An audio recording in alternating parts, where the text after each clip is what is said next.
NASCAR fans and the sports world left reeling this week from the sudden and tragic loss of future Hall of Fame NASCAR driver and two-time Cup Series champion Kyle Busch, who passed away suddenly at the age of 41 on Thursday. Officials say Busch was rushed to the hospital with a severe illness. Last weekend, he won what would be his last race at the 2026 EcoSave 200. For more on the life and the legacy of Kyle Busch, we are joined now by veteran NASCAR driver and broadcaster Hermie Sadler. Mr. Sadler, thank you for taking the time to join us during this very, very difficult time for NASCAR, but for so many Americans all across the country who have followed his career.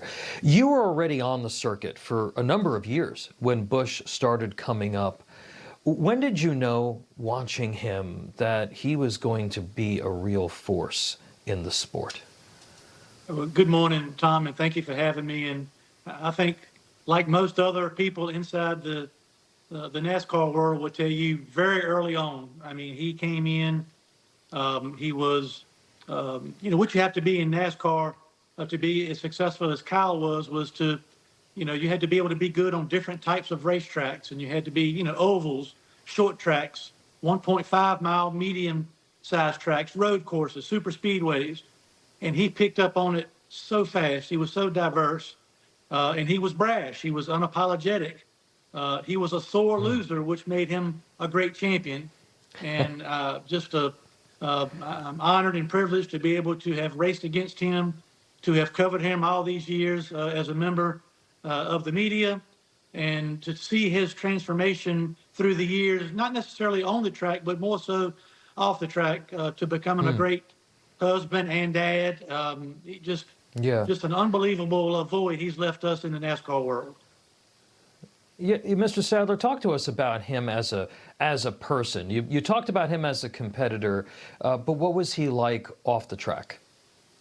When I first we used to joke about it when I covered him as a member of the NASCAR Craftsman Truck Series television team. Anytime he finished second, nobody wanted to interview him because it was the worst interviews that you could do on television, because he was disappointed, he was mad, he was irritated.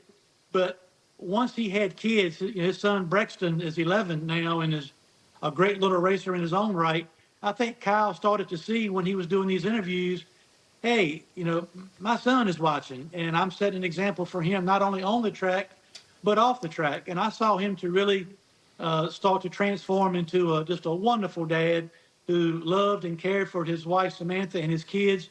He was at just about every race. He would fly back and forth from races on a given weekend to be with his son, to race a 25-lap wing sprint race, or he's starting now getting involved into Legends race, and he was so involved. He was present. He just didn't pay other people to do it. He did it himself. And so see what he was able to accomplish as a dad. He was involved with his daughter in her projects, and him and his wife Samantha were involved with. They had trouble conceiving kids, and him and his wife did a lot of things off the track to bring attention and to raise money to help other families that were less fortunate. Just turned into a well-rounded dad and father. You watched him mature as a racer, but then also you had the opportunity to watch him to mature as a person as well. Kyle's last victory was just a few days before his death. Take a listen to what he said to an interviewer. Michael Waltrip said earlier in the race that a confident Kyle Busch is a dangerous Kyle Busch. Your 69th victory in this series, your 5th right here. Why do these moments never get old, Kyle? Because you never know when the last one is,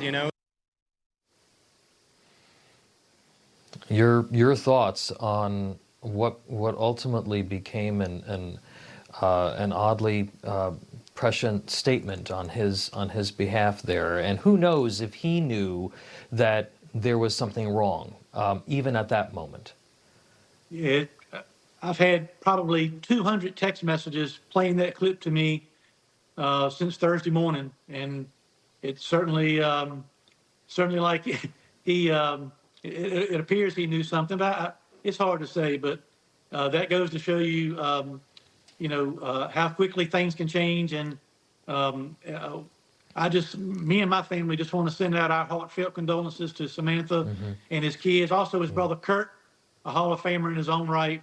It's now all of our duty to carry on. You know, Kyle was the last of what I would call one of the throwbacks. He was old school, and he had a personality. He didn't shy away from rivalries. He ran towards them, and we need more of that in our sport. And I just hope that these drivers coming along will look into a little bit more about what Kyle was about off and on the track, and try to find a way to carry forward that legacy, because we need that type of spirit and competitiveness in our sport these days, no question. Former NASCAR driver and broadcaster Hermie Sadler, thank you for those reflections. Appreciate you joining us, sir. Appreciate you having me. Yes, sir. Information. Truth is freedom. Is Newsmax. It's real news for real people.